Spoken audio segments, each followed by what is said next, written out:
Good morning, I'm Xander Galusis. I'm Josh Latz. Nicholas Crowder. Today, we're here to talk about our inventory management solution for Bath & Body Works LLC. Basically, should be good. Basically, when Bath & Body Works contacted us, they had a large problem with managers taking too long for them to find order issues or find order information on multiple thousands of spreadsheets. Because Bath & Body Works uses a perpetual inventory system, whenever something is sent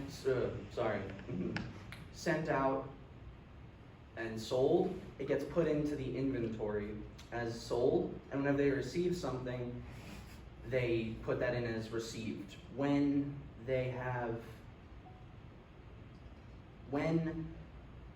each individual product is in a sorry, let me compose myself. Take a breath. When each individual item is in a different spreadsheet, the managers take very long to actively look through each individual spreadsheet looking for order information. So what we decided to do when Bath & Body Works contacted us was to make a single spreadsheet that was able to search for the order information that they gave, so that we were able to actively cut down on the amount of time managers were doing, so they could increase the amount of work that they could be doing instead of looking for order information. I'm going to give it to my friend Nick. So Before we could help Bath & Body Works, we had to know what they needed. First, we needed to know the availability of spreadsheets today. Do they have 1? Do they have 10? How many do they want us to build for them? Then we needed to know their current inventory system. We needed to know its issues and how to build upon them to make our inventory system better. Then we needed to know how to scale it to 1 store, 2 stores, all of the stores. Then timeline, how long until they want us to turn this into them or sell it to them. I will introduce Josh. Thank you, Nick. So the first thing that they told us in their response was that inventory is entered into individual spreadsheets that look kind of like this, holds about a year worth of data. It gives you information about orders, what you received, and what you have sold, and they're organized by item number right here. And the next thing was that they gave us about a 1-month timeline to do this. They also answered our question about scalability. They told us that it needs to be scaled to multiple stores. So that was going to be the biggest challenge for us because we have limited knowledge of Excel, and they also needed to scale to like thousands of these spreadsheets. And another challenge is they only gave us 1 example spreadsheet, which you can see right here. So we needed to figure out how to test these thousands of spreadsheets while only having 1 spreadsheet. So our idea was to make copies of multiple of these spreadsheets so that we could be able to test it. And then each team member was assigned with creating an individual prototype. So we all kind of went in our own separate direction with our ideas for this prototype. The thought process was that we were all going to come back together at the end and talk about what we did for our prototypes and kind of combine each idea. And so I'm going to have Nick come up and talk about his prototype now. This was my prototype. It was very simple. It would use the VLOOKUP function, which will let me grab information from a different spreadsheet and put it on this one. I would put the date right here, and then a manager would put the date right here, and it would show how much of the product they have sold that date, their final quantity, and how much is on back order that day. Next, we will show Xander's prototype. So my prototype is very similar to Nick's, but I used a drop-down menu, as you can see over there, which allows a lot of user error to be diminished when putting in a date, so it wasn't incorrectly entered, and so they wouldn't receive errors when they put it in. Mine also did a little bit more. It also looked for how much was ordered on that date, how much the order was on that date. It also did a multiplication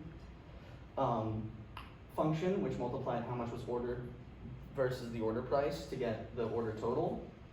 It also searched up the date nearest to the receiving date. So whenever we received something, it would already be cataloged under the received section. And then it would also see how much we were supposed to be getting via back order. And it also looked up the selling date, which allowed us to see how much we sold on any given day and how much we had remaining after those selling dates. And then Josh's prototype. So my thought process was to divide this into two separate sections. So I had one section for the inventory. The user was going to be prompted to enter an item number here and enter a date. That's the only two things they're going to have to enter, and then it'll give them what's been received on that date, what's on back order, what has been sold, and what the current balance is. And then I have the orders tab here, which does the same thing, but it gives you different information. So it'll give you the amount that you ordered on that date and then the cost per unit. So I try to tackle that question of scalability that we had earlier, trying to scale that to thousands of spreadsheets. I use a function called indirect, which is used alongside VLOOKUP, as my teammates had mentioned before.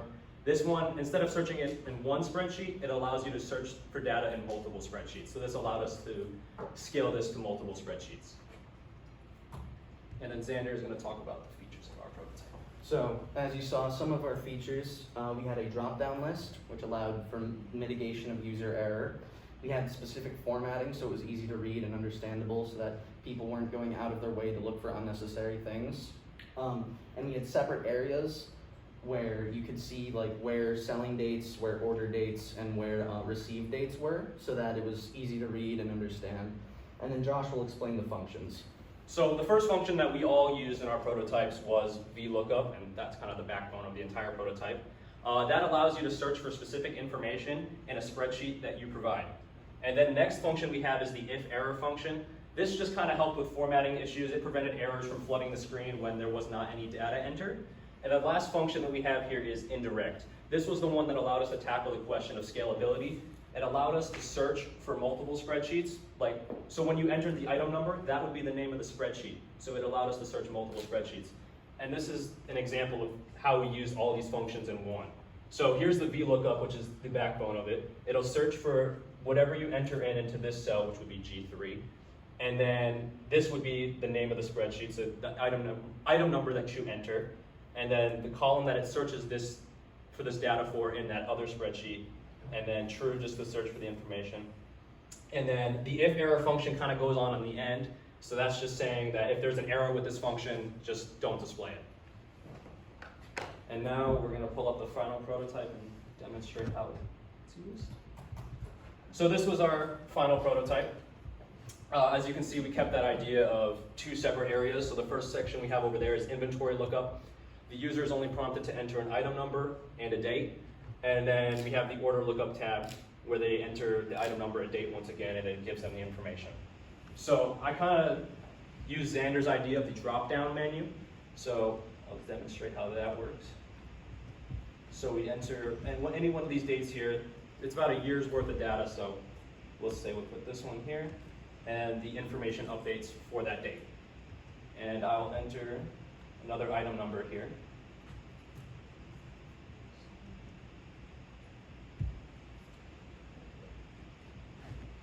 And then I put in another date on this drop-down menu. Let's pick March 23rd, and it updates the information in real time. So the item number is the key to finding the question of scalability, of scaling it to multiple spreadsheets. That is going to be the name for each product. And now I'm going to have Nick come up and talk about the resources and budget for this solution. We needed to know what resources they already had, what they need us to have, and the price of what they sell.